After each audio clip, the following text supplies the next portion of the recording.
The Gospel of Philip. I imagine if you clicked on this, you probably know what it's about. It's one of the Gospels that was found in the Nag Hammadi. It is considered a Gnostic Gospel, and not a canonical Gospel, not approved by the Church. Okay, so the way that I see it is this, that if I read material from antiquity, that I understand that when it's interpreted, that what I get from the Gospel of Thomas, the Gospel of Philip, the Nag Hammadi library, is the identical teaching that I would get from the canonical Gospels. However, they require interpretation. The way that they're structured is such that all of the way that the lessons are in there are nested in very cryptic verbiage. It is not plain language. Not one bit of it is plain language. Every bit of it requires interpretation, 100%. And people do not interpret it. They just read. It's a goofy thing. All right. Now, the cryptic verbiage is very tricky because the cryptic verbiage can have an impact depending on how that verbiage is made. And the Gnostic material and the canonical material, that's the difference between those two. Even though both of them are going to teach the same thing, if you interpret them, if you don't interpret them, which most people won't, they're not teaching the same thing. The Gnostic material is kind of hinting towards the idea that you must turn inward. It's not exactly like a Taoist material or a Buddhist material, but it still has the worship of Jesus and things like that in there. However, it's less critical. The heaven, the hell, all of that are a bit different. But if you were to go through the Gospel of Thomas or the Gospel of Philip, you kind of get the idea that there's something different going on, that you're supposed to take an inward path. If you start interpreting it, it just sounds different. And that's not what Christianity teaches, that there is not an inward path, it is an outward path. What they've done is they've taken every element from in here, given it a specific hierarchical name, turned it outward, and created something out there in invisible space that represents what this is. So it exactly represents it. But what it does is it influences the majority of the population to continue to look outward and worship something that is out there without turning inward, without entering the narrow gate. They still put all the clues in there that you're supposed to do that, entering the narrow gate. What is that? Do Christians do that? No. The narrow gate is up here. It's a psychological process. All right, so that's what I wanted to say as we get into this. There's going to be people have very fixed ideas about these being very separate from each other, and I'm going to tell you what, if that's the case, you don't have it interpreted. The Gospel of Philip. I haven't done too many videos on that one. My name is Dan Paulson. I interpret ancient script because I have found esoteric knowledge that tells me how to interpret these. What they end up being is human, psychological teachings. These are psychology. I'm going to bring something out of the Gospel of Philip, compare it to something from Buddha, from the first teaching, and show you how that they're teaching the same thing. However, the lingo is different. It's a different verbiage. Like this, if I was to say, an anchored ship cannot sail, the dog tied in the yard cannot escape. Those are two radically different sounding things, aren't they? Except for one thing. They've got a concept that they share that is identical between the two. That's what we're looking for. What do we find that is identical between those two? We have to get away from the verbiage and understand that it's analogous. It's about me, which means, I am the ship, I am the dog.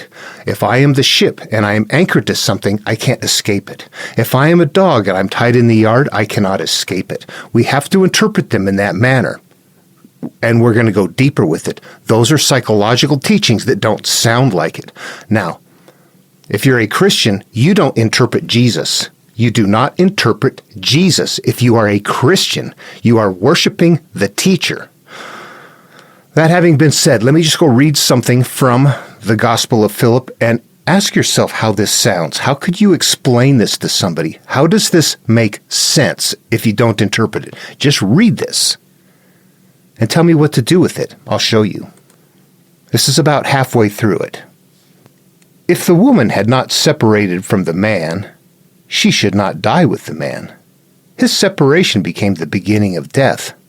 Because of this, Christ came to repair the separation which was from the beginning, and again unite the two, and to give life to those who died as a result of the separation and unite them. But the woman is united to her husband in the bridal chamber. Indeed, those who have united in the bridal chamber will no longer be separated. Thus, Eve separated from Adam because it was not in the bridal chamber that she was united with him. Eve separated from Adam because it was not in the bridal chamber that she was united with him. What does that even mean? How do you work through this? This is going to be that same kind of teaching. However, it goes a little bit different. It uses a different technique. In this case, it's not one item being told you're anchored somewhere.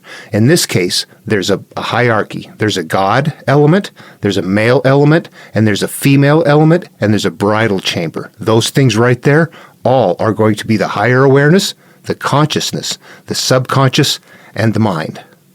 It's psychology. That may sound a little thick to begin with, but let's just get into it. What I'm going to do first is show you what the Buddha teaches in the Dhammapada, just in verse 1 right here, about how we come about. Treat this like the guru. Treat it like you just walked up to the Buddha and said, "What's life all about?" And he starts off right here. This is not how to be a Buddhist. This is how to talk to a guru and understand your life. These are the answers you would get. "Buddha, my life sucks. What has gone wrong?" And the first thing he would say, verse number 1 is, "All that we are is the result of what we have thought. It is founded on our thoughts, and it's made up of our thoughts. If a man speaks or acts with an evil thought, pain follows him, as the wheel follows the foot of the ox that draws the carriage." And then he sends you off, and you're like, I asked him what the problem was, and he throws this at me. All right, let's work to understand it. All that we are is the result of what we have thought. Think back on your own life experiences. There's actually a little bit more to it, because if you think about it, there are personality things about you that you were born with. You have no control over those. But beyond those right there, if you look at your life experiences and the way you judge those life experiences, we continue to live through and filter life through those experiences. We didn't have them when we were born, so what did we experience? We don't even remember it. We had to develop and become complex enough to start understanding life and live through life. And then what was it like? Was it good? Was it happy? Did it suck? Did you get hurt? There's a lot of pain. There's a lot of things left unresolved. Okay, so Buddha's telling us that all that we are is a result of what we have thought. It's founded on our thoughts, and it's made up of our thoughts. And you go, okay, I guess that today my consciousness, my awareness, my sense of self, all of that is based on the perceptions that I hold up here and the mind. What I want, what I don't want, the conflict, the resolved, the unresolved, all of it in a blend is what I am, whether I like it or not. And that bad stuff that happened, I don't like it. But I know it's still a part of me, because if I think about it, it hurts, and sometimes it acts out. It's there. That's the stuff we have to resolve. If a man speaks or acts with an evil thought, pain follows him, as the wheel follows the foot of the ox that draws the carriage. Now, do you recognize something? I'm the house. I'm the dog. The foot of the ox. You put yourself into the verse.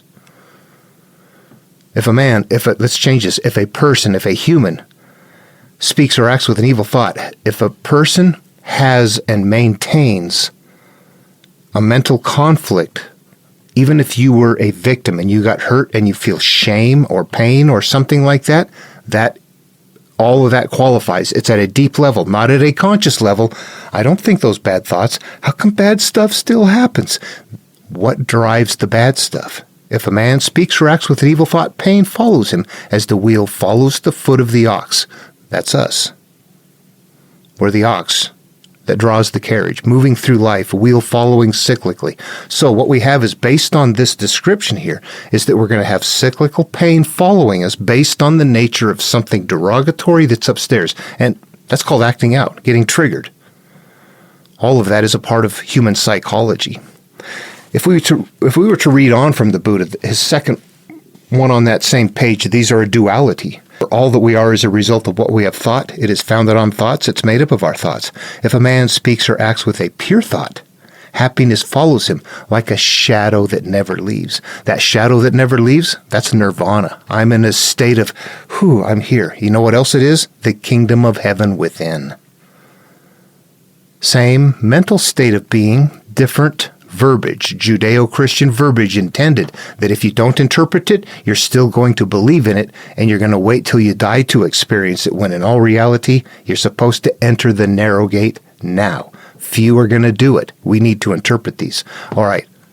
So Buddha's telling us right here, mentally, the judgments that we've made are going to cyclically follow us, the painful things that are there. But if we purify all that out, get rid of it, we're going to find a state of internal bliss that does not leave. That's exactly what Buddha says in the first verse. Now, let's go back and look at the Gospel of Thomas and see if this lines up in the same way. Again, we're going to have a different style. The stuff from antiquity is complex.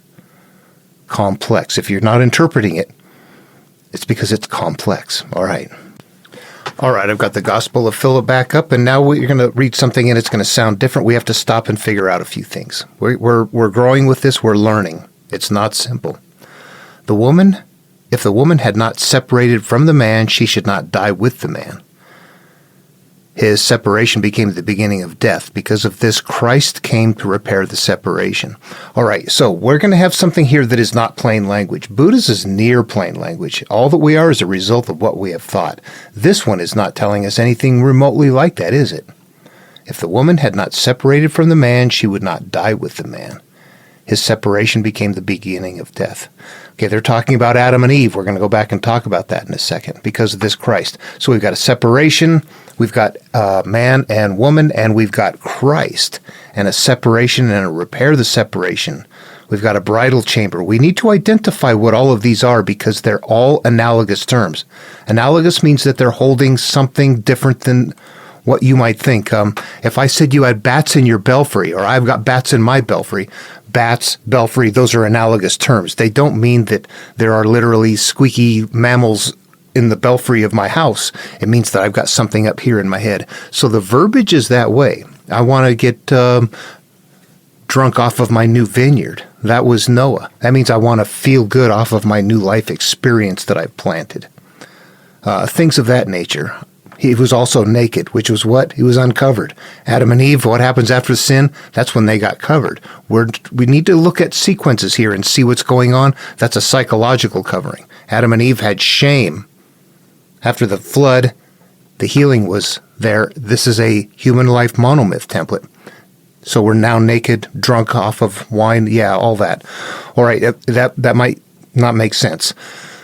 Let's just move on to the Adam and Eve part. We understand that story. They were both naked, unashamed, in the Garden of Eden. God told them, eat this, don't eat that. You can eat these things, but don't eat of that over there. What happens is that Eve is tempted. She's separated from Adam. What did we have right here? What does it say again? If the woman had not separated from the man, she would not die with the man. Okay, that's what they're describing. She separated from the man with the serpent. She wandered off away from Adam, and the serpent tempted her. Because of that temptation, they consumed of the fruit, and now they're going to die. His separation became the beginning of death. Because of this, Christ came to repair the separation. All right, so this is a little bit different. In the beginning of the Adam and Eve story is the beginning of our life. That's when we lose contact with the higher awareness. We lose contact with our true self. Let me describe that.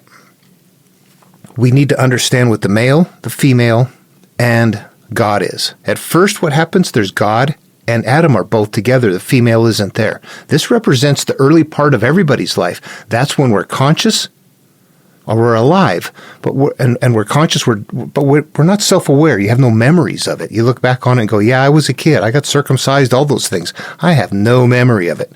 Why? We just weren't developed enough to have memories. We had experienced it. We had pain and all that, but we have no memory of it, do we? All right. Now, this is that point in Genesis where Adam and God are together and doing things, but God has not yet made him an helpmate. However, when that happens, that represents the further development of ourselves to where we do now have inner memories enough to the point that Eve is what is in the background. We see physical life, we make judgments, we put it up here. And as we put it up here, whatever those judgments are, we are creating Eve in the process of judging life. That's the conscious and the subconscious as a result. All that we are is a result of what we have thought. Eve is what we have thought. Eve is the bundle of memories.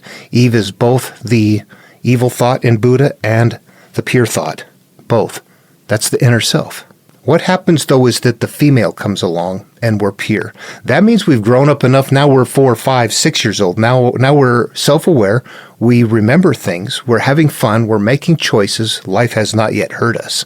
So we're naked, unashamed in the Garden of Eden, living through the higher awareness. That's God, Adam, and Eve right there. The consciousness is Adam. Eve is the inner self, the accumulated bundle of memories that we're going to live through.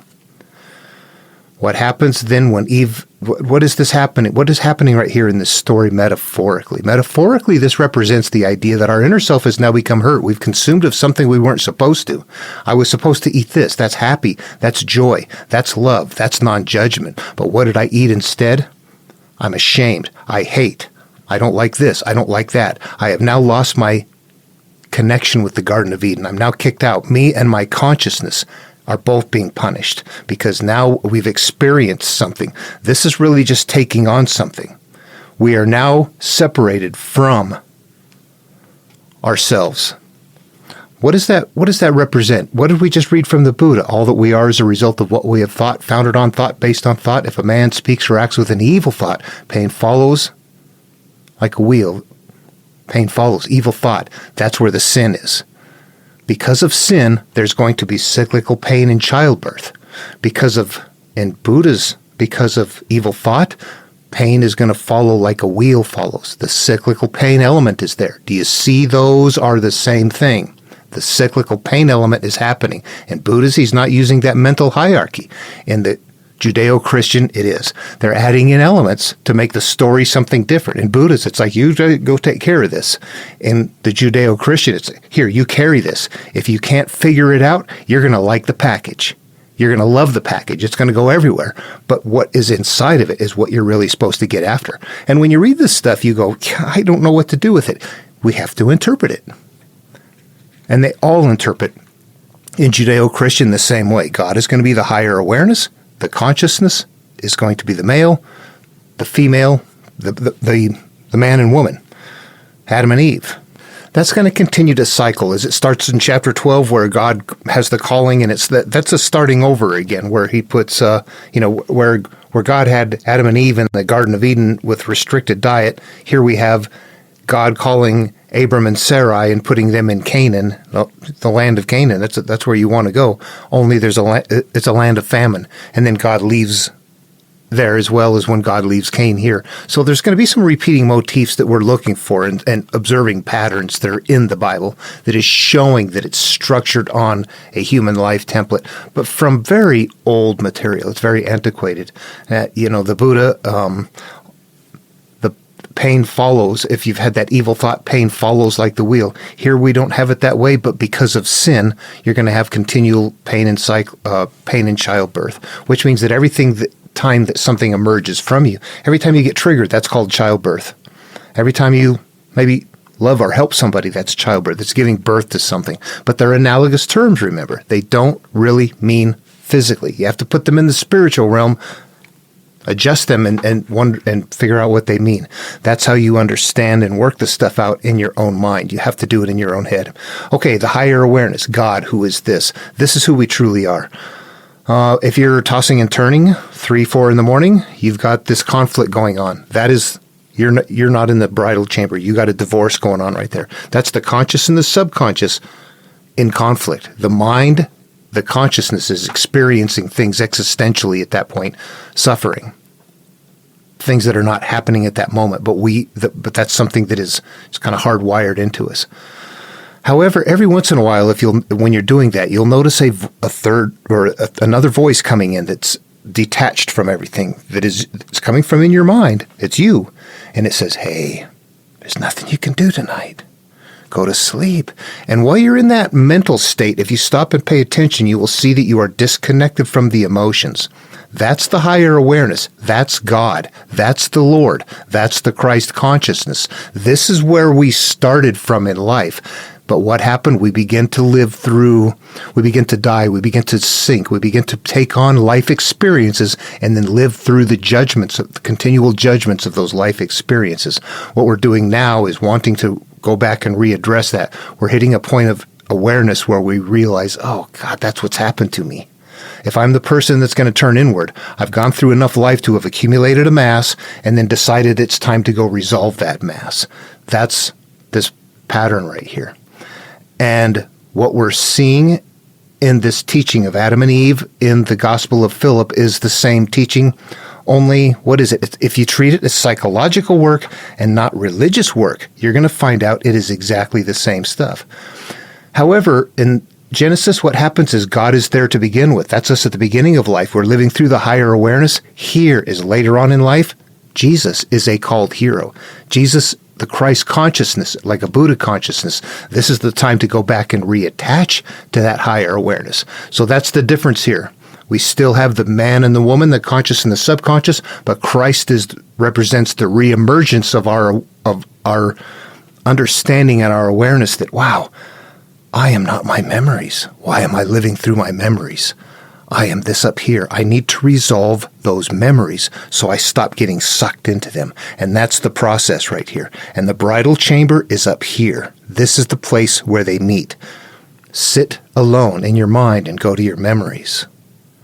Pull up something that is wonderful and experience that and feel that. That's a marriage. That's a marriage between man and woman in the bridal chamber. What it represents is an inner peace between the conscious and the subconscious in the mind. And there's that hierarchy. The conscious makes the decisions about what this becomes. The female becomes a product of the choices of the male's, the conscious decision to put it there.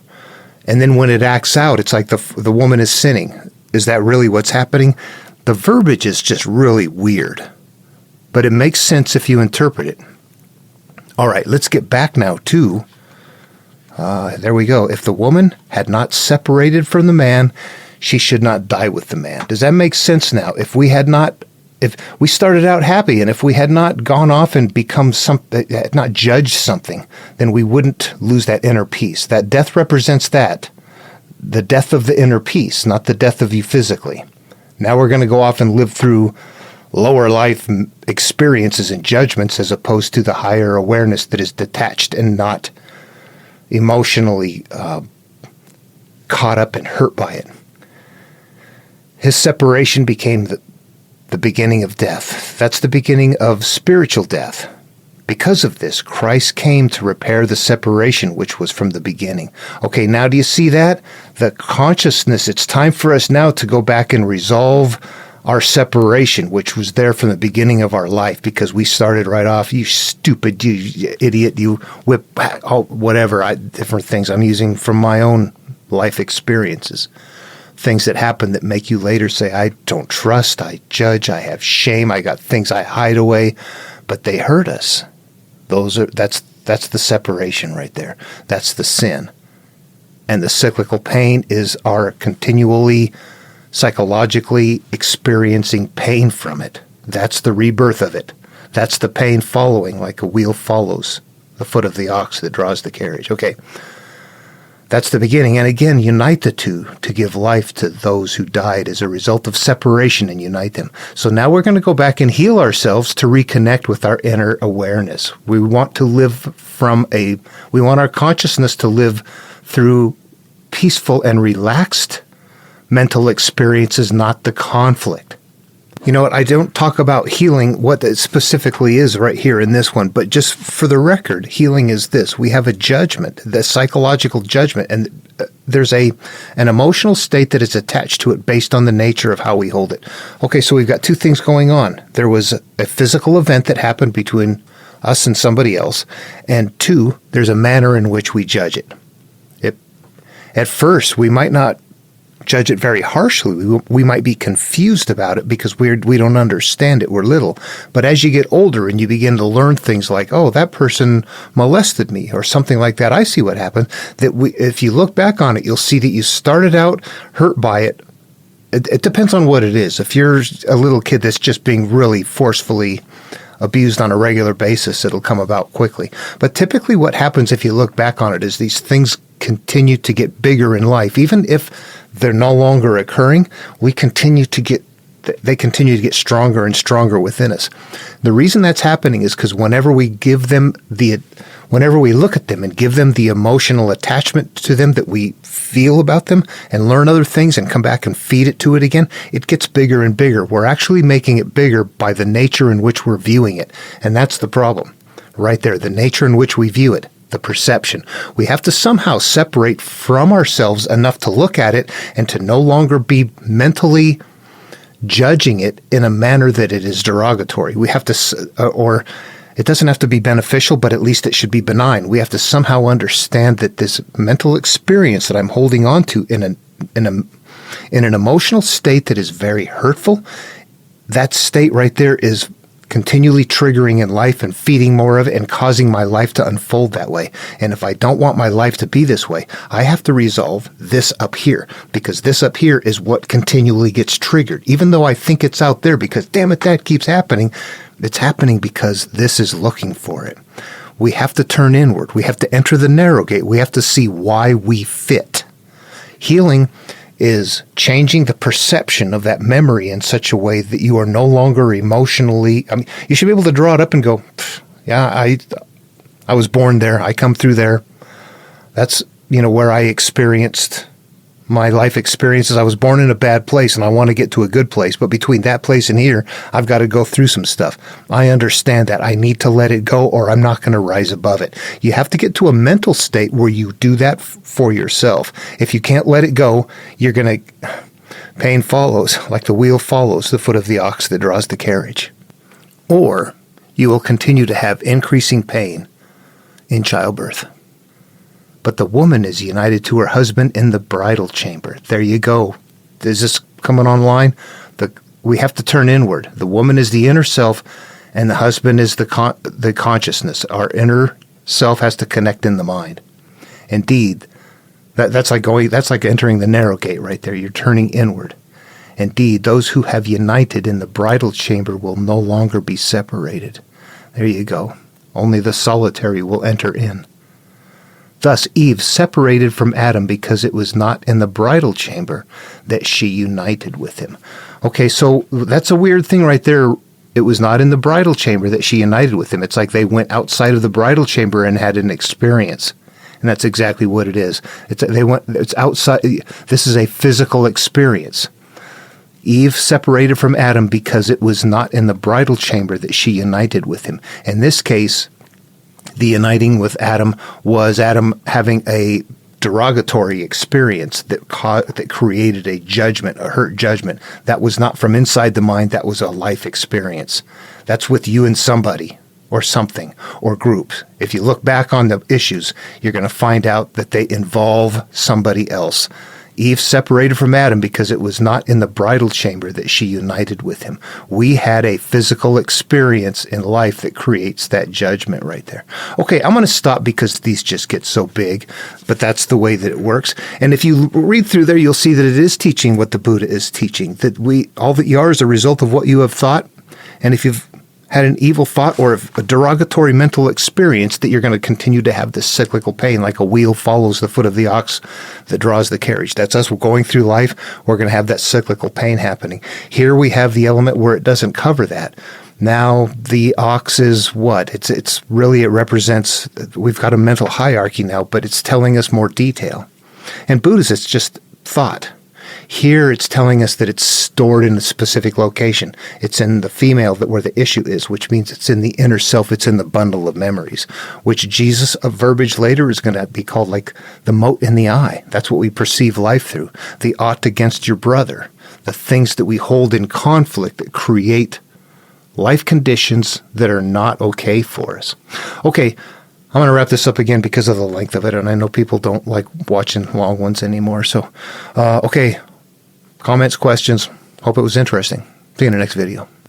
If you made it this far, I'm just going to go ahead and tack this on the end. They're still in the Gospel of Philip. How do we heal those things? Let's go down here. We're near the end. Most things in the world, as long as their inner parts are hidden, stand upright and live. If they are revealed, they die, as is illustrated by the visible man. As long as the intestines of the man are hidden, the man is alive. When his intestines are exposed and come out of him, the man will die. All right, well, that's the physical world. Yep, you're alive as long as things are hidden inside. But if you expose them, they die. The man dies if you expose his intestines. Okay, moving on from the man and the intestines, so also with the tree. While its root is hidden, it sprouts and grows. If its root is exposed, the tree dries up. Okay, so they made a correlation there. There's two analogous things there, that if the man is alive as long as intestines are hidden, don't expose them. Here the tree's alive as long as the roots are hidden. But if you expose them, the tree dries up and dies. So it is with every birth that is in the world, not only with the revealed, but with the hidden. All right, what we have to know right now is that it's not the world that they're talking about, the physical world. It is your personal experience. So it is with everything that occurs in your personal experience, not only with what you see, but also with what you don't see, or what is hidden, secret. For so long as the root of wickedness is hidden, it is strong. When it is recognized, it is dissolved. Let's interpret that. For so long as my inner... See, that wickedness right there is a difficult word, because you might disassociate from that and say, I'm not a wicked person. That's not for me. What it is what this word represents is the things that are inside of you that are hurtful to you. They're wicked to your happiness. When they're hidden away, they're strong. But when they're recognized, they're dissolved. So instead of hiding away from that stuff, we have to go face that stuff and look at it. We have to understand it and recognize it to the point that we go, whew, it goes away. I'm exposing the root of that experience until it is dissolved. That's a healing process. When it is revealed, it perishes.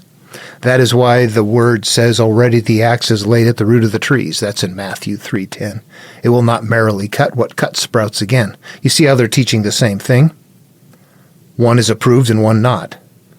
But the axe penetrates deeply until it brings up the root. That's what we want to do. Now, what does it say? Jesus pulled out the root of the whole place, while others did it only partially. So what that means is, do you want to take care of a couple of issues and feel better about yourself and call it good, or are you just going to keep turning inward until I got peace, I got it all, I'm good? As for ourselves, let us each one of us dig after the root of evil which is within one, and let one pluck it out of one's heart from its root. It will be plucked out if we recognize it. But if we are ignorant of it, it takes root in us and produces its fruit in our heart. It masters us. See, that's when we ignore it, it triggers out. We're not in charge of it. We are its slaves. It takes us captive. It makes us do what we do not want. And what we do want, we do not do. We are its slaves. It is powerful because we have not recognized it. While it exists, it is active. Ignorance is the mother of all evil. Ignorance will result in death, because those who come from ignorance neither were, nor are, nor shall be. There's some missing parts there. Will be perfect when all the truth is revealed, for truth is like ignorance. While it is hidden, it rests in itself, but when it is revealed and it is recognized, it is praised, inasmuch as it is stronger than ignorance and error. It gives freedom. Yeah, once you realize you're holding your own issues and you have to resolve them, the ignorance is gone, and it gives freedom. Now you can do something about it. You don't have to be stuck in that modality of being a slave of what happens. The word said, if you know the truth will make you free. Ignorance is a slave. Knowledge is freedom. This is the knowledge we're talking about, how to turn inward and to resolve our healing. Christ returns every time, like a Buddha nature. Christ returns every time somebody follows his path and achieves the kingdom of heaven within, in the same way that everybody in Buddhism finds their Buddha nature once they find nirvana. Same thing. It just has different impact in the way that it's taught on a population. One of them is going to be followed, one of them is going to be worshipped by the masses. While if you actually follow him, you'll find out that they're both, Buddha and Jesus, are equal teachers. If we know the truth, we shall find the fruits of the truth within us. If we are joined to it, it will bring our fulfillment. That's us. It's each one of us. It's our thing. That's it. We have to face inside of us what we don't want to face. And then once we do that and resolve it, it is gone. Once we reveal it, once we expose it, it dies and dries up. But that doesn't mean just thinking about it and getting pissed at it. That means thinking about it until you resolve it and you see how you're just an individual coming through a process. You have to separate from it. The knowledge will get you there, and then you will find freedom from it.